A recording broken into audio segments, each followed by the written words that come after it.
Even countries which couldn't, less developed countries which didn't have economic resources before, now have an avenue to get some resources for the short term at least and try to develop themselves. That sort of ties with globalization, where countries help each other and where countries which were not able to develop earlier now given a chance to.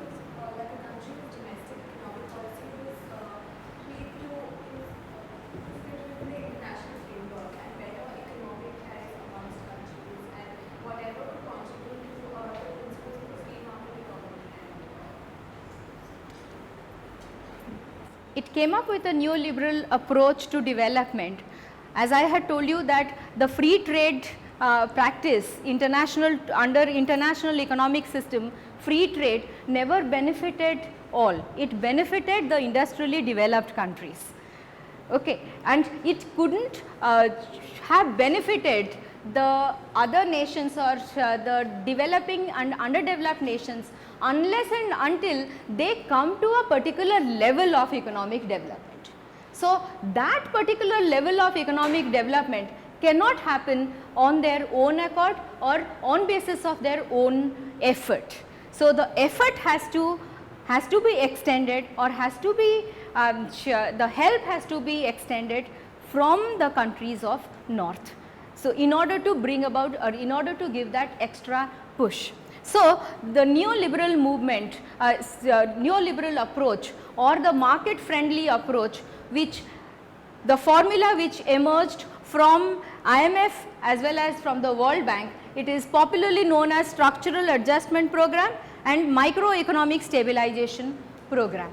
And the structural adjustment program was open to all the developing, underdeveloped as well as developed countries. So, under the program, the neoliberal or market friendly approach of given by IMF and World Bank, all the nations were urged to adopt the structural adjustment program. So, what are those? And it came up with certain logical steps for structural adjustment programs, and these are the logical steps. These are the logical steps, which the first one is investing in people. What do you understand by investing in people?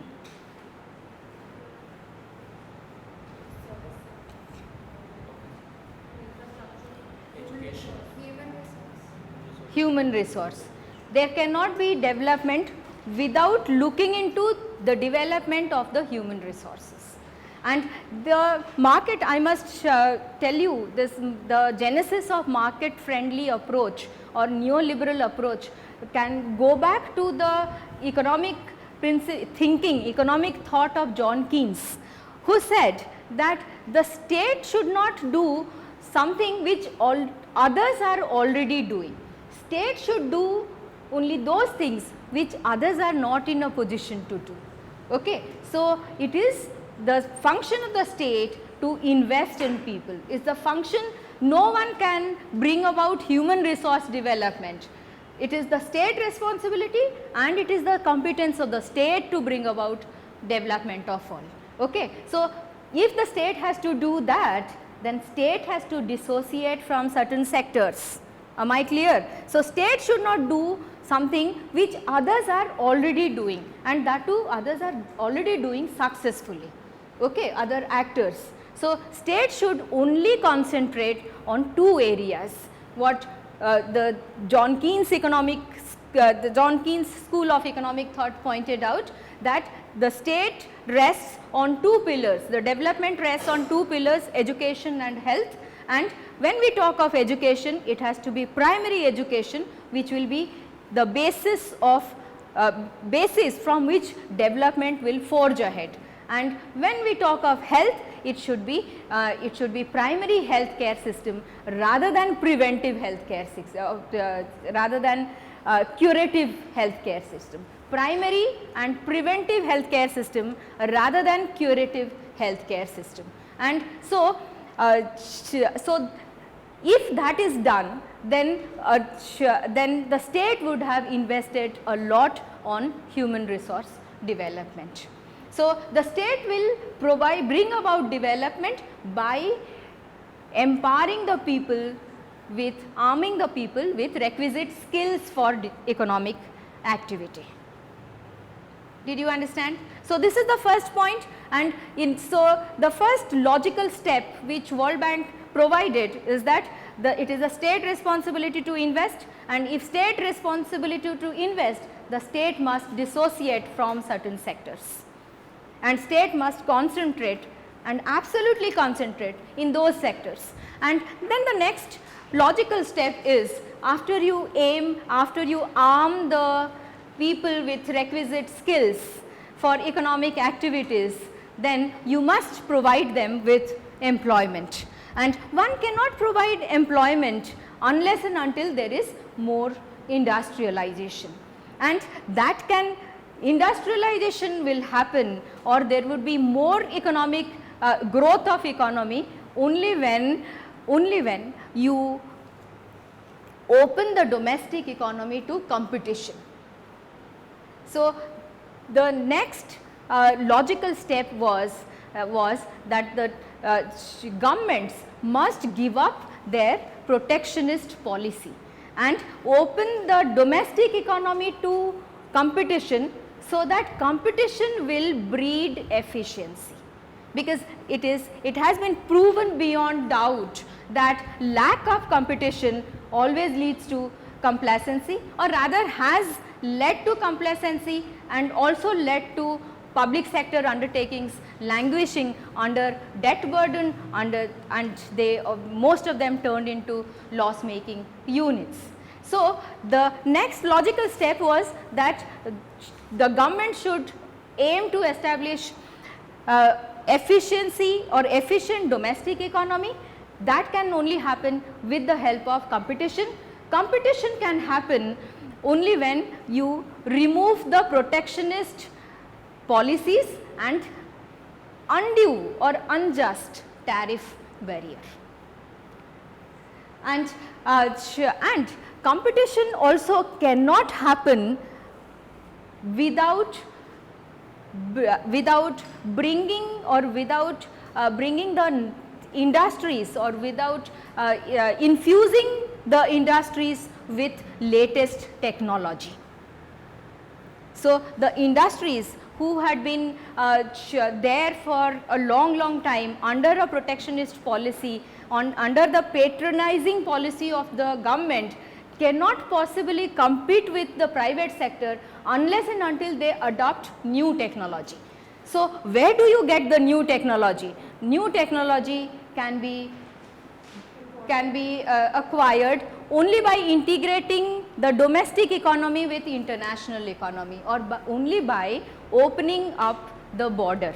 Okay. So, by opening up of the economic border and allowing foreign direct investment, one would also acquire latest technology, because all of you must remember the fact that very few technology is or lies with the state. Rather, technology lies with the intellectual property or technology lies with the multinational corporations. And so, that needs, or that amounts, that in order to bring about efficiency in domestic economy, in order to inject some amount of competition, there has to be foreign direct investment by way of opening up of the economic border and trying to integrate the domestic economy with international economy, because technology would also lead to more production, efficient administration. So, if there are more production, there has to be consumers. So, the government, so here the directive of World Bank comes for the developed countries. It is not only the developing or underdeveloped countries who will open up their border, the developed countries also have to also mark or also identify markets for the finished products from underdeveloped and developing countries. Are you understanding? So, only then there can be effective integration of domestic economy with international economy. So, this is very much a part of the structural adjustment program, which I said that it was meant not only for the benefit of the developing or underdeveloped countries, it was also meant for the benefits of the developed countries. And the economic development of underdeveloped and developing countries cannot happen without transfer of technology, not second hand technology, without transfer of updated technology from the north to the south, and it can also not happen unless and until the underdeveloped and developed countries open up their border. So, they gave up a formula of free trade which stands to benefit both, not only the countries who were developed. Okay. So, this is nothing but a formula of international trade with which would benefit both the sides. And so, then having achieved this, IMF came up with the next logical step. I am saying IMF came with the next logical step, that is fostering macroeconomic stability, that it has to, it is the function of the government to effect price control, control inflation, as well as also control inflation, as well as to reduce subsidy. Because if you go into the international, if you go into the economic system of all the underdeveloped and developing countries, you will see that they all thrive on a system of subsidy. Their economic system thrives on a system of subsidy, which also adds to the debt burden on the part of the government. So, the only way of ensuring macroeconomic stability is to cut down on subsidy, gradually cut down on subsidy, as well as to control price and inflation. And last step which they said was that it also has to provide an enabling administration. What do you mean by enabling administration? Can you tell me?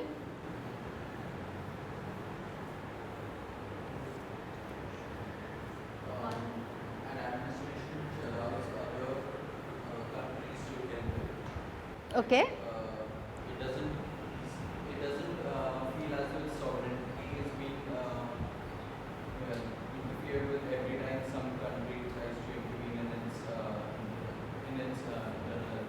Yes, that is one. And It's not too much of interference of the state into the policies, into the economic policies. Okay. Administration which has minimal control over the economic affairs, so as to foster enterprise within the economy itself, as well as several items. So basically, when the state has modern intervention to control the economy and the way it's going, but not the extent that the state has full control so as to support any sort of economic problem by the people themselves. Well, enabling administration consists of what you all said. It also means stands for something more than what you all said. Okay. If I sum up what you all said, is that enabling administration means moderate or less intervention in the economic activities, and enabling administration also means that people state should provide the ground for increased foreign participation in industry. Didn't you say that? State should provide the ground. So, state should, I will start from where you, the point that you raised. Here enabling administration means that state should provide the ground, provide effective ground for infrastructure development, or state should provide the infrastructure where there will be a level playing field for both public and private sector. And apart from that, the state should also free the public sector from protectionist policy, or it should stop protecting the public sector so that they are open to competition.